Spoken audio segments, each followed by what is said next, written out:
Hey everybody, so today's BOLO research project for our reselling business is all about playing cards. So are there playing cards out there that are worth picking up at thrift stores or yard sales or estate sales that are worth selling on eBay and Etsy? Yes, there definitely are. Are there a ton of playing cards that are worth picking up? Probably not, but that's our goal today, is to try to kind of narrow down what sets are worth picking up, which themes, that type of thing. I've sold a few sets of playing cards over the years. I was telling my husband, I said, I've sold less than I feel like I have as I look back at my records, but I think I might have some in my profit pile still. So maybe I thought they were something special. I got home and they weren't as great as I thought. So that's entirely possible. But I have sold some, and some kind of playing card adjacent type items, and we'll talk about those as well. But it was very interesting to do this research for this topic. It's something I've been thinking about for a while, because I really think it's a good idea to kind of find those little, I wouldn't call this like you're going to specialize in playing cards, but it's just one more little subject or piece of knowledge in your reselling arsenal that you can use to maybe find things that other people aren't finding, or that people are overlooking, or things like that. So it's always good to just kind of, maybe pick this like a narrow topic and kind of do a bit of a deep dive into it, just to see what we can learn about it. So that was the reason I decided to choose playing cards today. So I hope you find it interesting. And as I was doing the research, at first I want to say, we're only going to talk about playing cards today. We're not talking about card games. That might be a different subject, a different video. We're not going to talk about tarot cards or things like that. We're just sticking with the traditional playing card deck of 52 cards, right? And jokers. And then I'm just going to say right now that definitely if you find any kind of risque or nudes or things like that, they sell. So we're not going to go deep into that subject, but they are ones that end up selling quite a bit. And I found quite a bit of that in my research. So you can go ahead and do that research yourself if you want to. I will say there are some brands to keep an eye out for, but in general, I would say subject matter is more important than brand. And a few little facts I learned, which was kind of interesting, that can help you figure out how old a deck of cards is. First thing, there was a federal tax on playing cards, and in the United States that started in 1894, but then it was done away with in 1965. So sometimes you do see a deck of cards, and on the case, they'll just have the stamp that goes across that has a like a tax stamp on it. And that can let you know that that deck of cards is before 1965. And so we'll see that in some of the listings. I think people specifically mention it to show that it's definitely vintage. There's a whole lot of information about especially very early and antique playing cards. We don't have time to get into today, but I'm going to share some resources about that. And I also learned that they didn't widely plastic coat playing cards until after World War II. So if you have a deck of cards, it's plastic coated, it's probably newer than World War II. And of course, condition is always going to be important. Condition, being complete is always a bonus, but being sealed is going to get you a better price, of course, than a comparable set that's not sealed. So anyway, we are going to switch over to my computer. I have a few things to share with you on there, and let's just learn a little bit about playing cards. Okay, so I wanted to start off talking about antique playing cards, because that really is, if you're going to look at the top values for playing cards, then definitely antique playing cards is where the big money is, as you can see. Now, these are going to be rare. These are going to be hard to come by, but I just wanted to give you an idea of the antique playing cards and some of their prices. Some are not necessarily American, but they're French or from other different countries. You can see they look quite a bit different than current playing cards. And there's information on the web about when certain things changed with playing cards. So I didn't get the date completely, but there was a time where they went ahead and added the number or the letter for the suit, up in the corners. So then people could, before that, everything was like the whole face of the card. And so this made it possible for people to keep the cards kind of bunched together and still see what they had. So that was kind of cool. And so because that happened, that's when they started putting pictures on the cards for advertising or for souvenirs or for travel or things like that. So that's when you kind of start to see more of the commercial aspect of the playing cards happen, when the design of it changed. So yeah, there's a lot of, you can see on here some of the older playing cards, and a lot of them have dates. People have 1868. So they have, definite information about their playing cards. And anyway, so I would say if you find any playing cards that are not plastic coated, that don't have the numbers up in the corner, that you better get them and you better look them up and see what you can find out. So I came across this website. It's called The World of Playing Cards, and it has all sorts of learning references in it, the history of playing cards, the design, all this type of stuff about collecting, who collects and why they collect, which could be interesting for reselling purposes. Okay. So anyway, that's all I want to say about antique cards. Obviously, they're going to come up, possibly in some of the other things I show you with different brands and everything, but antique playing cards, it should go without saying. So another category that came up quite a bit as I was researching was casino branded playing cards. And obviously sealed, like I said before, is going to get you a higher price. And what I think I was discovering too, vintage, mid-century playing cards that are sealed, collectors are going to be all over those. And then also I would think casinos that are no longer open would definitely have, people looking for them. So we're in the hundreds with some of these casinos and hotels. So I would say, yeah, definitely keep your eye open for casino playing cards. And let's see. And some of these aren't even sealed, but some are. Gold Nugget. People like those.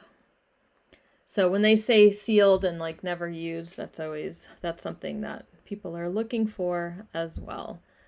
So just getting down into, a lot of these categories we'll see too. Sometimes people just lot up. They do a job lot or like it says there, or, they lot up a certain amount of decks of playing cards. And that could always be an option as well if you end up with some cards that maybe aren't worth as much as you thought. Okay, so casino would be another one. The next few we're going to just talk about another kind of no-brainer, I would think, is if you're looking at like high-end brand, fashion brands. I was kind of surprised. Well, I wasn't really surprised because I did sell, I'll show you in a minute, but like these are Hermes playing cards. Okay, so we're in the hundreds with those. These have playing cards with dice. And these, some might be vintage and some, might be newer. But, it's one of those things I almost didn't even include it because if something is Hermes or Tiffany or Louis Vuitton, like I would hope that you would just kind of double check and look them up anyway. I'm sure it's possible that people are, that they fake these things, but I would think they'd fake the goods more than they'd fake these little accessory add-on type things, but you never know. So,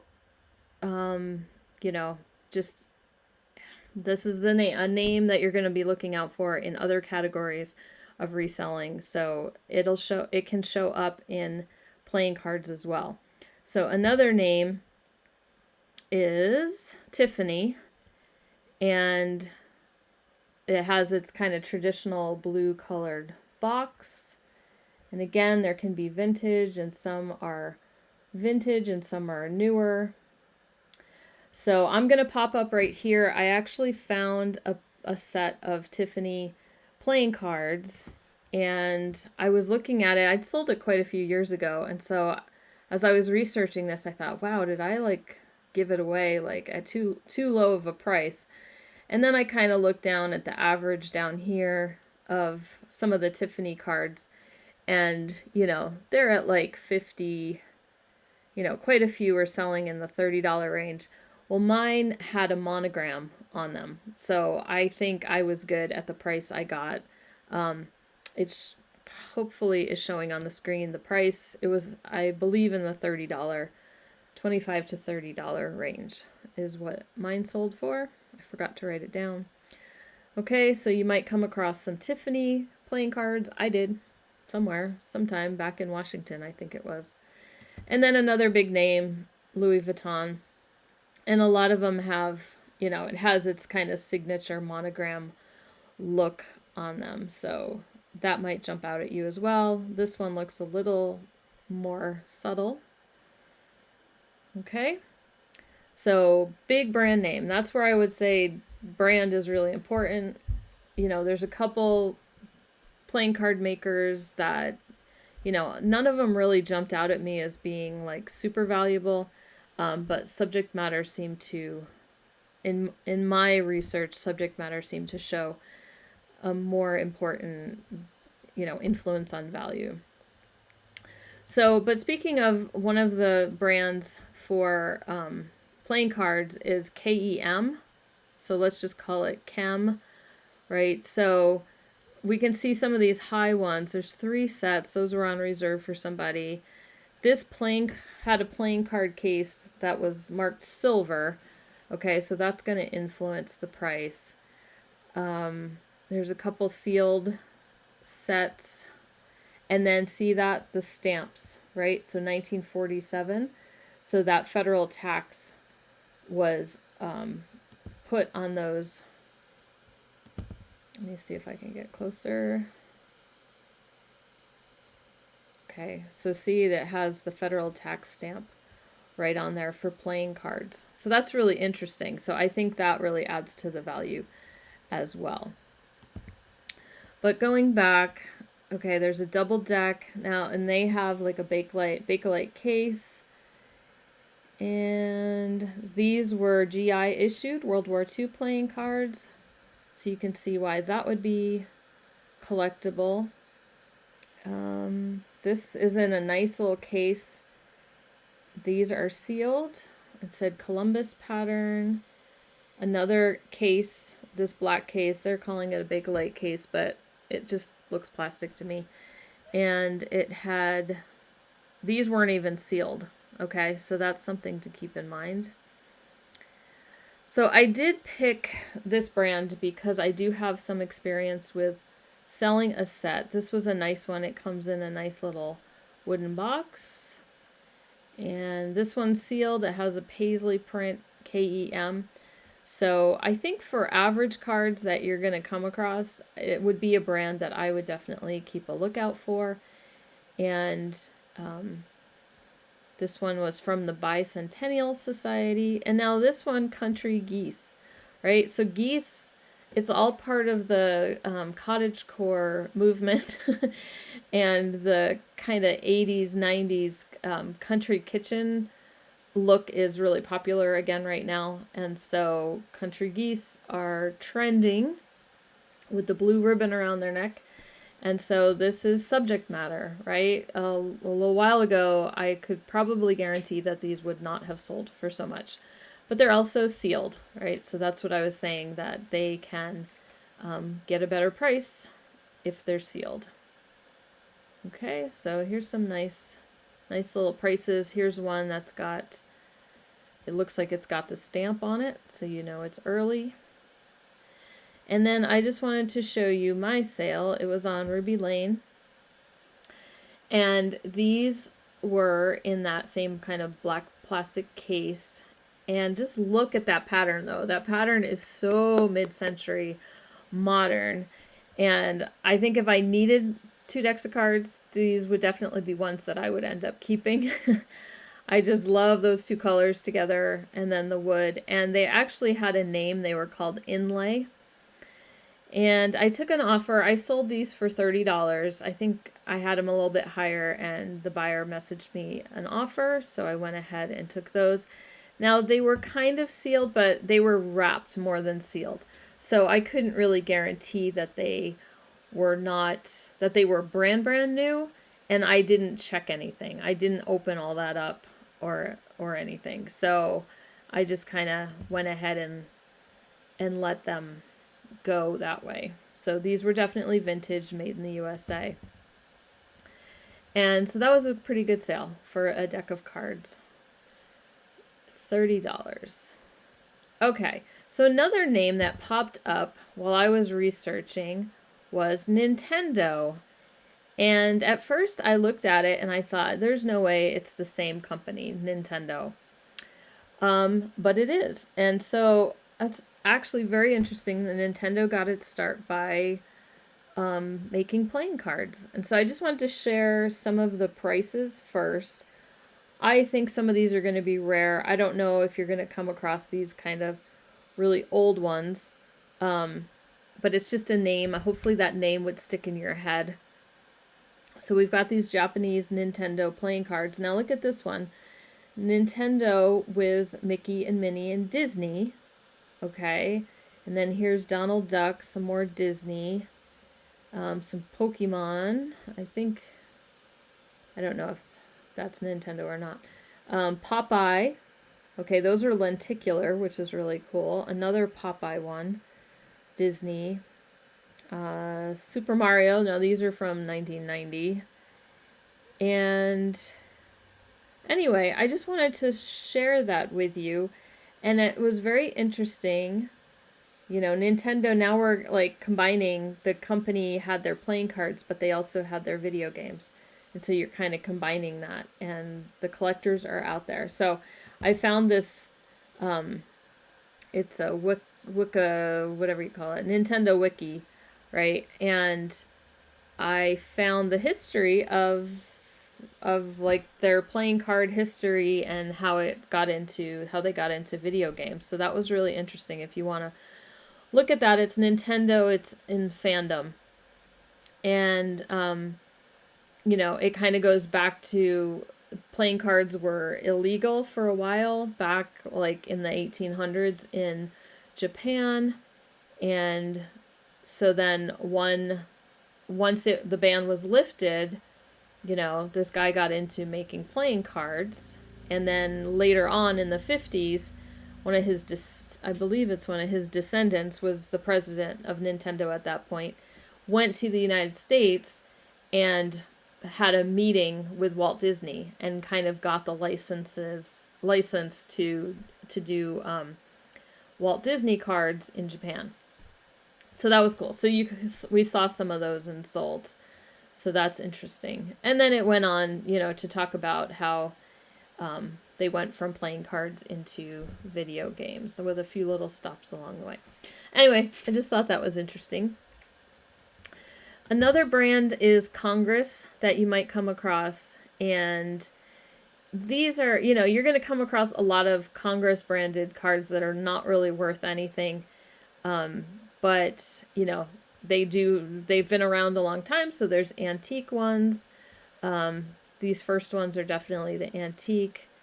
Then these are the Bohemian Club. Some These have a tax stamp on them, so they look very deco. The Racket Club, you know, so clubs maybe that people belong to that maybe are closed now, or just are, you know, rare to come across their playing cards. Air Force One playing cards. I think that's pretty interesting. And here's some more of the antique ones. And let's see. More Art Deco. But here's some with horses. We're getting kind of down more into some more Air Force One, but LBJ. You guys can see some of the... Okay, so these are kind of cool. These are just vintage, and these are Lion and Tiger, a double set of playing cards. And they got an opening bid of $37. And then mushrooms. I don't know if I show this one separately later. I might have done that. I might have pulled it out, but it's all about theme and what's trending and what's popular. And these kind of psychedelic mushroom, you know, sold for $42. So I feel like something like that could be found, you know, maybe not those exact ones, but those vintage playing cards, just take a second look at them. You know, I find them in the bags, the bag wall at thrift stores sometimes. Here's one I just pulled out, you know, I kind of pulled out to show an example. I just going to show some random ones that I found. These were for Mobil gas station or Mobil oil, and very mid-century looking. And then here we go. We've got that tax stamp on it, so it shows that it is before 1965. There's the mushrooms, a little bit of a closer view of them. And then, okay, then instead of just, I think I have some other sample ones. I think my tabs kind of got out of order a little bit. But one thing that as I was researching, I also came across the fact that people like to collect according to different themes, like I said. So airlines are going to be one, because it's a business or a company that would give out playing cards. So we've got some, you know, vintage 1948 California Eastern Airways went for a bid of $95. A lot of people just kind of lot, you know, if they get a bunch, they lot them up. And let's see, Kuwait Airlines.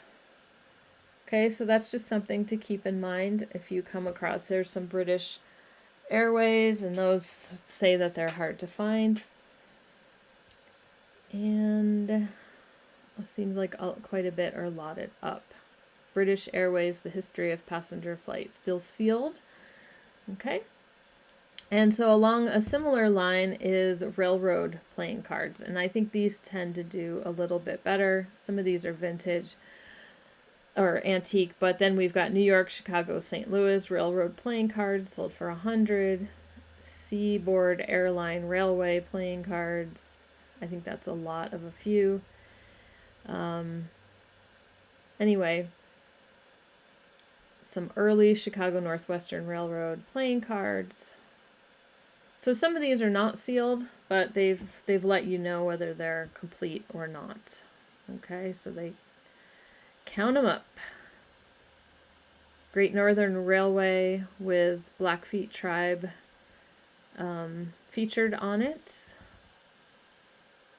So there's some more like that. Anyway, there's just something else to keep an eye out for. New Haven Railroad, full deck, $52.81. And then I kind of came across steamship or cruise ship playing cards, and that's something else to kind of keep an eye out for. You know, anything kind of transportation related, and I could see cruise ships maybe giving these out as souvenirs, or maybe you could purchase or something like that. Canadian Pacific Steamship, you know, not huge money on these, but just something, again, that somebody might be collecting. Next one is just kind of some novelty playing cards. Like I've got, they're not worth a lot, but I've got this set. I think somebody gave my kids, and they're round playing cards. And so I just kind of always double check when there's novelty playing cards like this. We have some listed at the moment. I'll put up a picture. But my husband at an estate sale came across they're round playing cards. And they don't have Disney anywhere on them, but the price tag shows that they were purchased at Disney World or Disneyland or somewhere like that. So he's got those listed. They haven't sold yet, but I'll show you a picture of that here. But anyway, there seems to be some vintage ones. These were made in Italy that did pretty well. Some of them come in little cases. This name, well, I think there's a better one later. This one comes in a leather case. It looks like there's little tins. Arrow Playing Card Company. You know, these are Art Deco looking cards in a little case, which is really cool. Here's a couple of the cases. I think they call them discus, round, like discus playing cards. Maybe that's the brand. And lots of different brands for these round ones that have been selling. Okay, so this I saw, JJ Co. I think they're made in Japan, and they seem to be a solid seller. Just keep your eyes out for anything unusual. Okay, now we're just back to some random ones. Like I said, I don't think I finished moving my tabs around quickly. And these sold, it was, you know, the best offer, but the sale prices were pretty close to 60, so between 50 and 60. And it's just in a set that a box that kind of looks like this. And I know I have a box that looks like this in my stuff, so I'm thinking I have cards that I haven't listed, and I just have to go find them. But here you go. You can see another example of the tax stamp on there. So that is definitely something I have learned from this research process, is to pay better attention to whether that tax stamp is on a sealed set of cards or not. Or if you can even see it, like that they've opened it and it's broken or whatever. But yeah, just kind of an unusual subject of the Royal Canadian Mounted Police, and it's definitely vintage. And then look at this, Snoopy. So they're Hallmark cards, which is possible to find. They are sealed. Actually, one pack is sealed, the other is opened. But, you know, they were the same thing, right? In that $50 to $60 range. And, you know, certain subjects and cartoon characters are definitely just always very collectible. And then things, even though they still make probably Snoopy cards, they're just, you know, getting the set from back in the 70s. Obviously, the collectors are interested in that. And then these I thought were really awesome. They were advertising cards for a typewriter, for a Victor typewriter, and you can see right at the top that it's got the tax stamp on there, so it's definitely vintage, especially considering looking at the typewriter that's not modern, and it's not like a repro or a, you know, novelty type set. So I just thought those were cool, and those sold for $60. And then these were fun. These were country music playing cards. So these are kind of a little bit random. I love the picture on the back. And let's see. They have pictures of different country musicians. And I just thought that was very interesting. So another thing that could come up is just famous people, famous actors or musicians on playing cards. Okay, so now we'll go into a couple sales, more sales that I've had. I showed you the Tiffany one, and I showed you the Ruby Lane, the Chem ones. But this was in my husband's shop. We just kind of came across this little set. I don't know anything about it. The company is called Del Negro, and they were made in Italy. And let's see, they were both sealed. And the case they were in was in this like kind of hard plastic little case that kind of stood up, you know, you'd be able to pull your cards from it. So that was kind of cool. And if I remember correctly, these sold for about $26. And they were a souvenir. Am I gonna slaughter the name? They were from Biarritz, France. But they were made in Italy. And so just kind of an unusual little set that ended up selling pretty well. Next one, nothing special. I think these sold for like $17. Again, these were in my husband's shop, and these were not sealed or anything, but they were from 1979, and they were for the first Star Trek movie. And they were complete, I'm pretty sure. I'm sure my husband double checked that. Anyway. Okay, so that was, you know, no big money, but just something that people collect. So we decided to put those up for sale. And then same thing for this. My husband just sold, I think the set was incomplete. And so he put together just, I think it was either what he had or it was one of everything. It's all the spade cards that he had. Okay, so I can't remember if he sold any of the other ones later. And these just sold for like $12 to $15 from what I remember.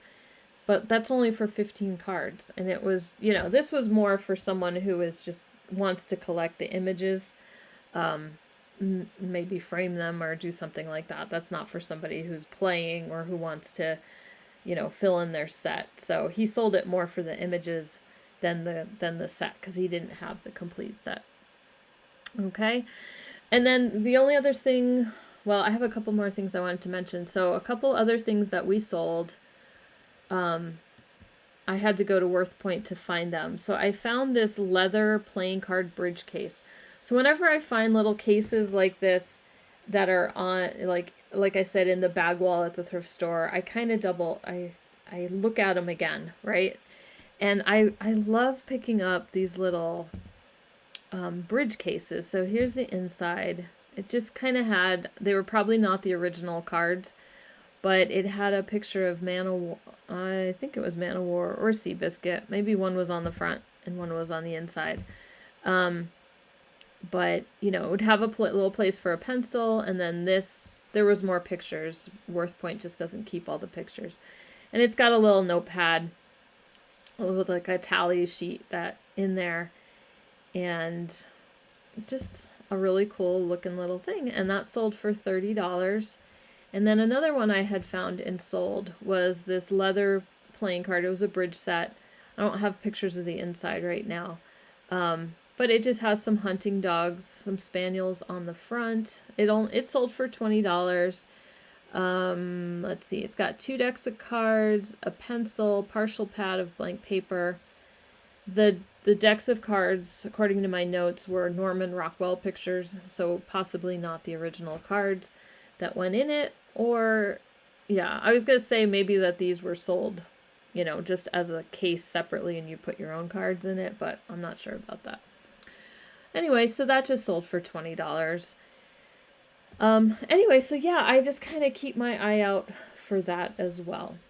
Okay, one more thing I wanted to mention before I finished out was you might have seen as we were looking at solds and everything on eBay that sometimes people just had a large lot. It wasn't a lot of playing card decks, even though we saw those. Sometimes people were selling a lot of single playing cards. And so that's just something I wanted to address, that there are people who collect playing cards, not decks. They collect like individual cards, like you would collect postcards or stamps or you know, baseball cards or whatever, stickers, and they put them in albums and everything. So it's not like huge money.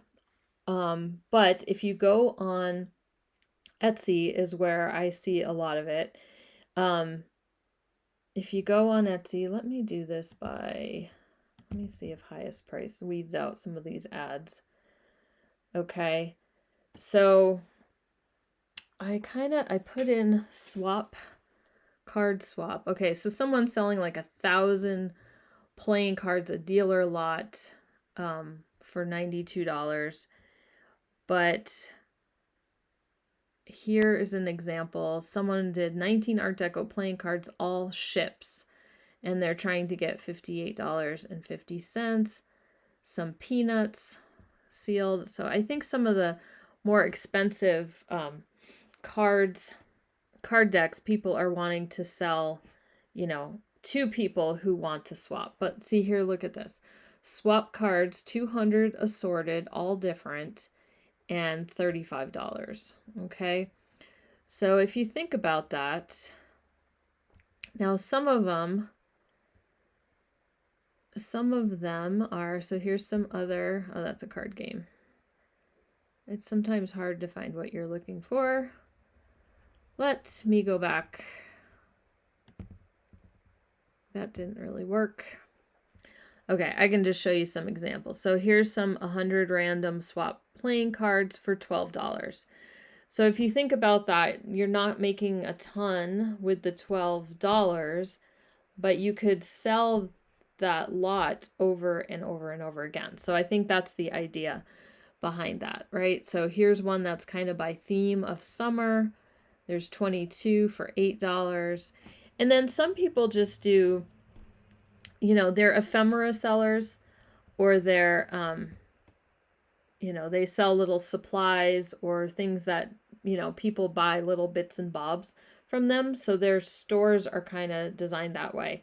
And we have, like they'll sell 3 of these little cards for $3 and free shipping. $1.03 for these 2 little cards. So not the way I would prefer to go buy it, unless, you kind of would have to build up a whole store that's filled with all sorts of little bits and bobs, and that people could maybe lot things up to make it worth your time. But I could see possibly, I don't know how well these sell, and it seems like a lot of people are doing this, but if you happen to have a bunch of decks of playing cards, it's an option to look into, is looking into selling that as ephemera, selling them as for junk journaling or for swapping. And anyway, I just needed to mention that because that always comes up when we talk about playing cards. Sometimes people just collect the images on the back. Okay, so I hope you learned something from our brief little dive into the world of reselling playing cards. There was definitely a few things that I picked up along the way. Definitely want to keep an eye out for KEM for chem, for those black cases. There may not be hundreds of dollars, but I'm always up for the turning $1 or $2 into 25 or 30 or thereabouts. Themes. We talked about kind of transportation themes and casinos and certain travel destinations, things like that. Maybe things that are closed or just very popular. And just different, if it's, what do you call it? If it's, oh man, my brain is shut down for the day. If it's kind of if it's popular, that's not the word I'm trying to think of, but if it's pop culture, okay, and it's, a popular theme or TV show or character, or, a movie comes out that's connected, to a certain pop culture thing, then obviously those prices will also go up as well. And trends. So we saw the mushrooms and the country geese and all that kind of stuff. And, that's kind of an opportunity to look for as well. So what about you? Do you sell playing cards? Do you think that's just a complete waste of time? Or have you had a really awesome playing card score. So go ahead and leave me a comment below. And like I said, the more you know about a bunch of little things, it might just give you a little bit of an edge on other resellers. So we'll just keep all of this between us, okay? All right, I will see you later on this week, and I hope your reselling week is going good. See you later.